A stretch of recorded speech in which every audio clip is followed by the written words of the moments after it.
Radio Aléo et les élèves de terminale Bac Pro SAPAT de la MFR de Pont-de-Vel s'engagent pour lutter contre les discriminations.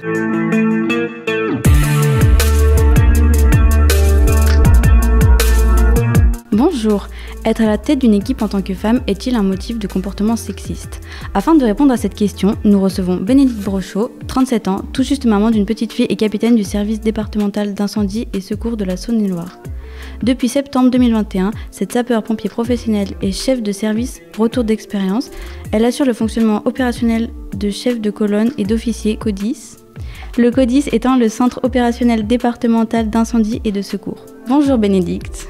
Bonjour à vous. Que vous évoque le terme de sexisme en milieu professionnel ?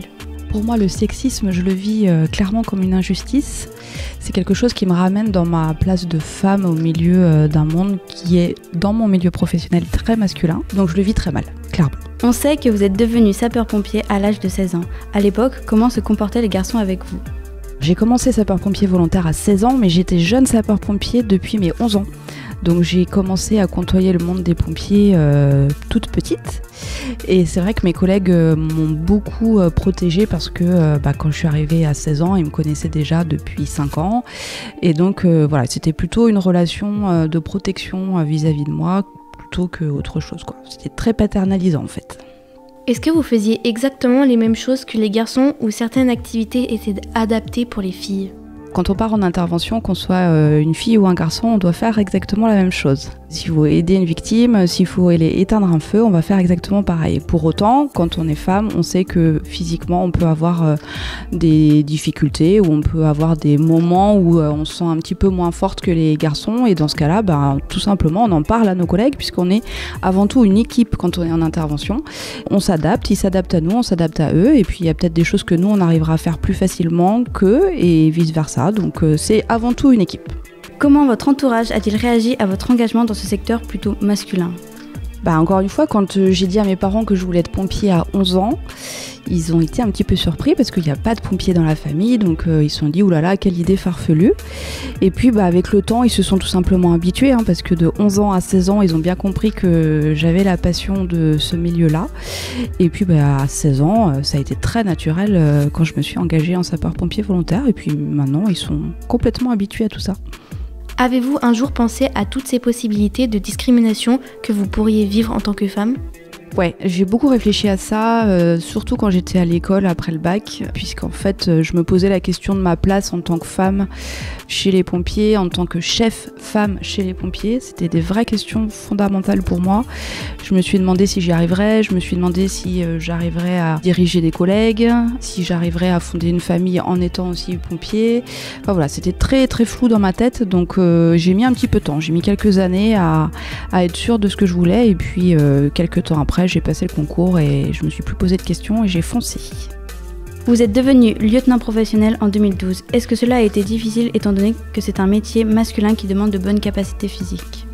Alors difficile, je sais pas, parce que quand on a très envie de quelque chose, on se donne les moyens. Pour devenir lieutenant, il fallait passer un concours avec en effet des épreuves physiques, donc je me suis beaucoup entraînée pour réussir les épreuves physiques du concours. Et puis après, quand j'étais à l'école, j'ai fait énormément de sport pour être à la hauteur de ce qu'on attendait de moi. Donc maintenant, voilà, est-ce que c'était plus compliqué ? Je sais pas, mais je crois que quand on est femme et qu'on a envie de faire quelque chose, on se donne les moyens, donc on y arrive. Comment s'est déroulée votre formation et quelle épreuve physique avez-vous dû passer ? Ma formation a duré 18 mois à Aix-en-Provence, à l'École nationale supérieure des officiers de sapeurs-pompiers professionnels, et pas que professionnels d'ailleurs, et volontaires. J'ai fait énormément de cours théoriques en salle, comme vous pouvez le faire ici. Puis j'avais aussi beaucoup de semaines pratiques pour apprendre vraiment ce qu'il faut faire sur le terrain. Et en termes d'activité physique, on avait des épreuves d'endurance, des épreuves de vitesse, de la souplesse, des abdos, voilà, un petit peu tout ça. Vous avez intégré le SDIS de Saône-et-Loire. Y avait-il beaucoup de femmes à l'époque ? Y a-t-il eu une évolution ? Quand je suis arrivée, en fait, il y avait déjà des femmes sapeurs-pompiers au SDIS de Saône-et-Loire, mais il n'y avait pas de femmes officiers sapeurs-pompiers. Donc, j'étais la seule femme officier au SDIS 71. Pas la première, parce qu'il y en avait déjà eu quelques années auparavant. Et je suis restée presque 10 ans la seule femme officier au sein du SDIS de Saône-et-Loire. Et puis là, avec beaucoup de chance, on a recruté une toute jeune collègue qui vient d'arriver. Donc, ça y est, on est enfin deux. En général, quels sont les postes occupés par les femmes sapeurs-pompiers ? On a beaucoup de femmes sapeurs-pompiers, mais qui sont ce qu'on appelle hommes du rang ou sous-officiers, donc c'est-à-dire que c'est des personnes qui vont être essentiellement sur le terrain. En Saône-et-Loire, on en a quelques-unes quand même. On a beaucoup de femmes dans ce qu'on appelle chez nous le 3SM, ce qui est en fait le service de santé, où on retrouve des infirmières, où on retrouve des médecins. Donc là, on a énormément de femmes dans cette filière-là. Et sinon, chez les officiers femmes, c'est, on va dire, peut-être là où il y en a le moins, parce que peut-être qu'en effet, être officier sapeur-pompier femme, c'est peut-être pas si facile de se projeter dans ce poste-là. Donc peut-être que les femmes hésitent à passer le concours et à intégrer ces fonctions. En tant que capitaine, avez-vous rencontré des difficultés avec votre équipe lors des premiers temps de votre prise de poste, comme des remarques sexistes ou le fait de défier votre autorité uniquement parce que vous êtes une femme ? Dans le milieu sapeur-pompier, c'est vrai qu'il y a énormément d'hommes, donc c'est vrai qu'on n'est pas à l'abri de petites remarques, de petites blagues qui nous ramènent à notre place de femme. Ça, c'est, on va dire, assez courant.